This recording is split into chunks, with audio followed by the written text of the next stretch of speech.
Oi, tudo bem? Sou Luciano da Fonseca, aqui do canal Em Busca. Quero desejar a você muita alegria e muita paz. Hoje nosso tema é o conceito de trabalho. O que é o trabalho? Em sua definição mais corriqueira, trabalho é toda a ação de transformação da matéria natural em cultura. Ou seja, toda transformação é executada pela ação do ser humano. Mas o trabalho tem significados diferentes de acordo com a cultura e com a nação ou tempo histórico. Em muitos casos, trabalho é considerado numa situação e noutra não.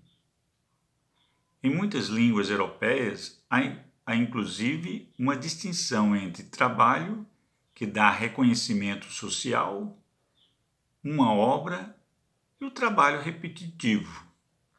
A palavra trabalho tem sua origem no vocábulo latino tripalium, denominação de um instrumento de tortura formado por 3 paus, palium. Desse modo, no original, trabalho significa ser torturado, no tripalium. Mas quem eram os torturados? Os escravos e os pobres, que não podiam pagar seus impostos. Assim, quem trabalhava naquele tempo eram as pessoas destinadas ou destituídas sem poste. O termo trabalho é sinônimo das seguintes palavras: atividade, tarefa, emprego, ocupação, ofício, função, serviço, negócio, expediente, a fazer, esforço, incumbência, encargo, compromisso e outros. Alguns filósofos afirmam que o trabalho está associado ao esforço para se atingir um fim, um esforço sendo esse físico ou espiritual. No mundo ocidental, se criou uma diferenciação entre o trabalho forçado, trabalho braçal e o trabalho intelectual, sendo este último considerado em diferentes períodos históricos como forma desprezada. Para Albanese, no entanto, essa distinção entre o trabalho braçal e o trabalho intelectual gera uma forma preconceituosa, pois o trabalhador que executa, o trabalhador braçal, ele não deixa de usar sua criatividade. Outras exigências do trabalho considerado intelectual. O trabalho é tanto um esforço quanto o resultado desse esforço. Segundo Cunha, o trabalho existe desde a pré-história, quando o homem inventou instrumentos como a pedra lascada, o machado, para sobreviver, e posteriormente no desenvolvimento de atividades como a pesca, a caça, a coleta, a agricultura e assim por diante. Para Vidal e Bernard, os gregos, no período clássico, pensavam que só o ócio criativo era digno do homem livre e o trabalho manual era desprezado. O filósofo Aristóteles afirmava que ninguém poderia ser livre e ao mesmo tempo obrigado a ganhar o próprio pão. O tempo deveria ser dedicado a afeiçoar o intelecto, ou seja, as virtudes, como por exemplo a política, a escrita, a arte, a ciência e assim por diante.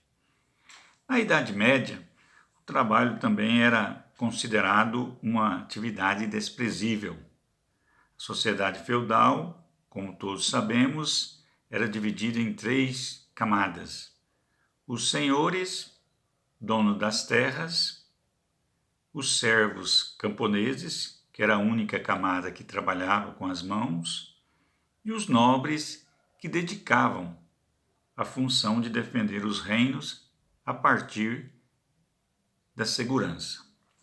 A história tem dado atenção ao trabalho em muitos ângulos, a partir da história econômica, da história social, da história das técnicas, da história das ideias e principalmente da história do operariado, ou até mesmo da história da classe média.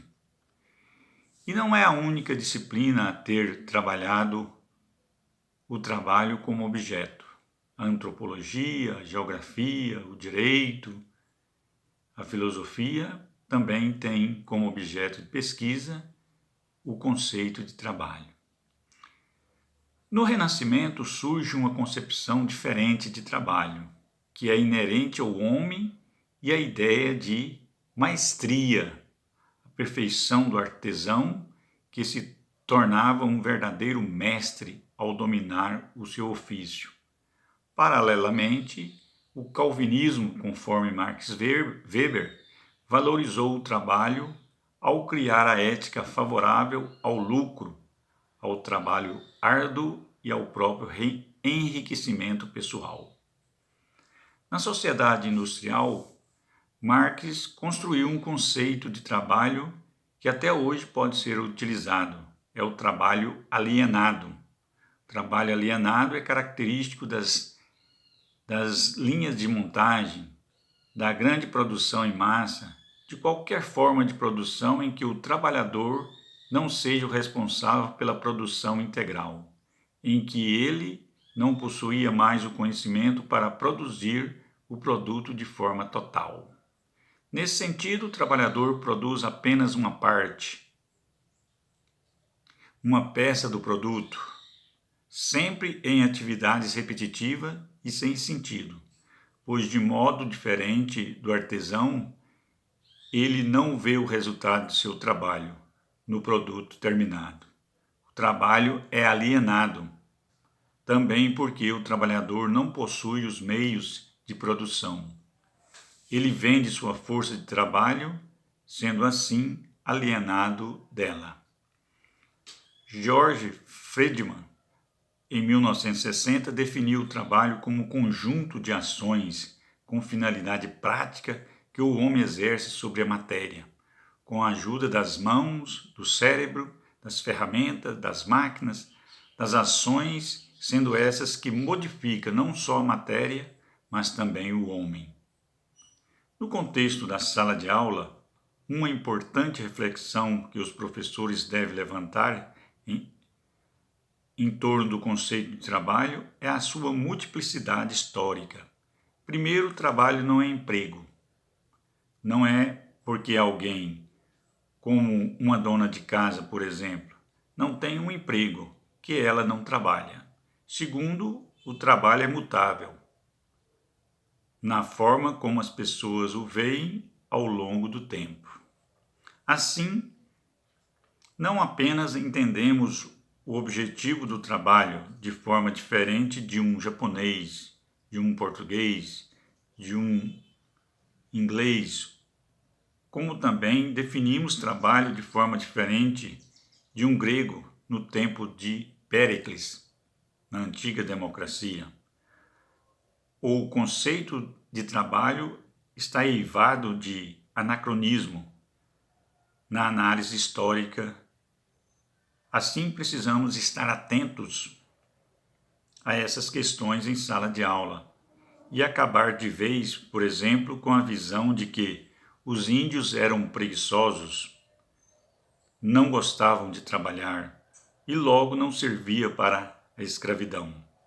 Além disso, é importante a contribuição para a construção da cidadania brasileira, pois a valorização do trabalho, tanto doméstico como qualquer outro tipo, do trabalho feminino e o reconhecimento de que a maioria das mulheres realiza uma jornada dupla de trabalho, enquanto o trabalho doméstico não for considerado como trabalho no Brasil, a maioria das pessoas, basicamente as mulheres, não serão consideradas como cidadã, pois a jornada dupla as matam e não possibilita a criação das virtudes do amor, da graça e principalmente da arte e da política que pode transformar o homem e a sociedade. Meu muito obrigado, dê um joinha e até mais.